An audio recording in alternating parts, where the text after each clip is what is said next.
It is 6 months to the day since former Air Force intelligence officer turned whistleblower David Grusch came on News Nation and made an earth-shattering claim. He alleged the U.S. government has a top-secret program that has been studying and reverse engineering non-human original technical vehicles, basically UFOs, since before World War II. We have spacecraft from another species. We do, yeah. How many? Quite a number. You're kidding. No. I thought it was totally nuts, and I thought at first I was being deceived. It was a ruse. People started confiding in me. They approached me. I have plenty of current and former senior intelligence officers that came to me, many of which I knew almost my whole career, that confided in me they were a part of a program. They named the program.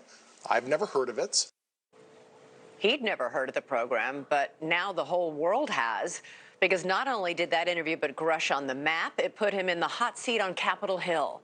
Grusch testified in front of Congress alongside two other military veterans, all three telling lawmakers and the public what they knew about unidentified anomalous phenomenon, UAPs, which is the new word for UFOs.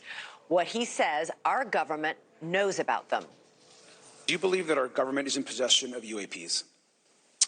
Absolutely, based on interviewing over 40 witnesses over 4 years. And where? I know the exact locations, and those locations were provided to the Inspector General and some of which to the intelligence committees. I actually had the people with the firsthand knowledge provide a protected disclosure to the Inspector General. Grusch is no publicity hound. Since that day, he's remained protective over those sources and very respectful of security obligations, only giving a handful of interviews on the subject. But tonight I sat down with him for a wide-ranging conversation. We started with the latest news that key portions of an unprecedented measure to disclose classified government records relating to UAPs, those measures were stripped from the annual defense spending bill. It was not the news Grusch was hoping for.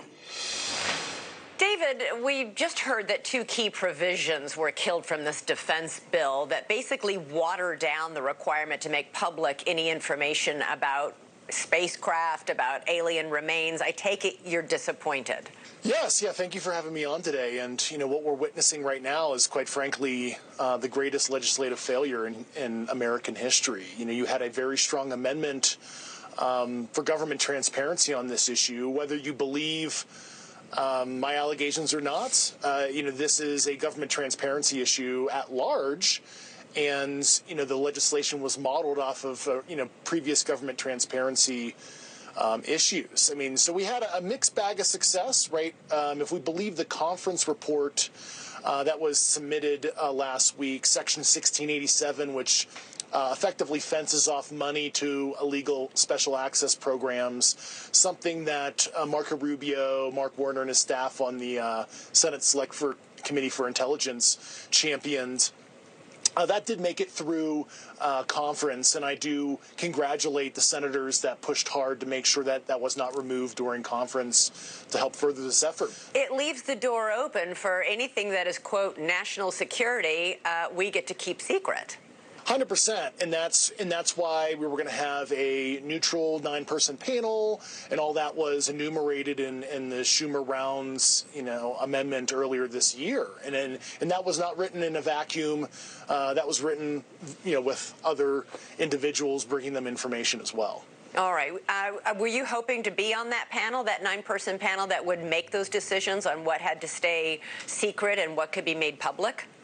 Certainly, it's not my place to be on the panel. I certainly offered through certain staff up to the White House. I would be happy to participate. I'm happy to get coffee, for God's sakes. But you do know I was actually behind the scenes interviewing former undersecretaries, former general officers, Nobel laureate type folks that would fill those specific billets on the, URRB, which is the disclosure panel that was described in the Schumer amendments. So there are certainly people of high repute that were willing to serve on that panel to do their best to provide the president a recommendation on what he should disclose. And now that the panel is not signed into public law on the legislative branch side. I mean, we need to advocate for the executive branch, the Office of the President, through executive action, to instate such a body to advise him on the best course of action now that, Congress has failed to legislate appropriately. And I'm here to, praise and admonish. I mean, certainly the Senate, thank you for proposing that legislation. I'm glad you got some provisions passed. But folks in the House, I mean, total failure. It's one of the biggest failures probably in the history of Congress. Yeah, you've had strong words for Representatives Mike Turner of Ohio and Mike Rogers of Alabama, both of whom helped kill those two key provisions. They're arguing classified information could leak, and that would be dangerous to the United States of America. What's your answer to that? Well, classified information would not leak if the panel was appropriately administrated. There's other presidential panels very akin to this that have occurred over the last several decades, and none of that information illicitly leaked. The panel was supposed to review the classified records and provide the president a recommendation because he is the original classification authority, OCA, for the executive branch, and he makes that final classification determination. It's not the panel. They're just helping advise the president. So there's no reason for anything to leak, no national security equities to be compromised if conducted in a professional manner. Yeah, I was struck by something that Democratic Representative Jared Moskowitz of Florida recently said. He said, quote, "The reason why I got involved is we started asking questions, legitimate questions. The pushback we got is what interests me." He said, "Every time we pulled the thread and we stumbled on something, it seemed we would get stonewalled." In other words, if there's nothing to hide, why is everybody putting up such an effort to stonewall and keep things secret and say you can't be privy to that information? That's what actually got him on board on this effort to get transparency.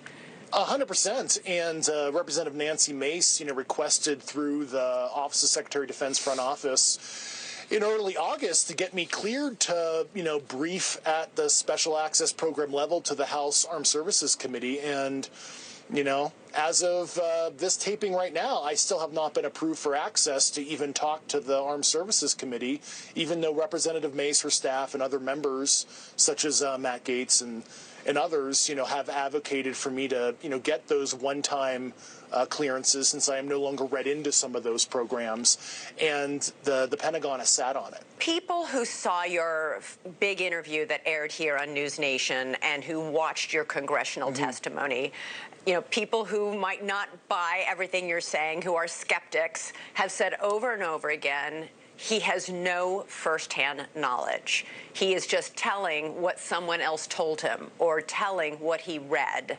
How do you respond to people who say, because you don't have any firsthand knowledge, maybe we shouldn't believe you? Well, I couldn't be very upfront about my firsthand knowledge until recently. I got some other security approvals through the pre-publication and security review process. And I did have some firsthand knowledge of some specific parts of the program. I'm currently drafting an op-ed that I'm going to release in a few weeks, and I will be discussing what I actually do know firsthand. I just could not overtly discuss that at the time, including at the hearing, because the Pentagon and the IC were sitting on some of my pre-publication and review paperwork at the time, so I could not acknowledge that. When you say you have firsthand knowledge, you actually saw something yourself?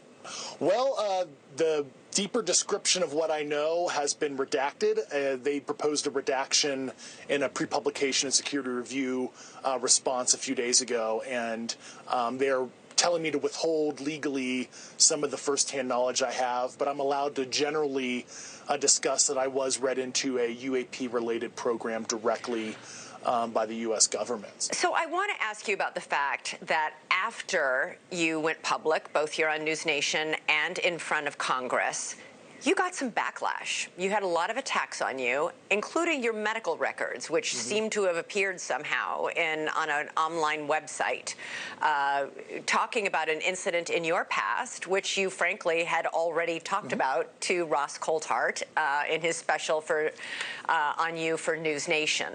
How did your medical information wind up on that website? Yeah, about a week after the hearing, there was a hit piece on me out of The Intercept.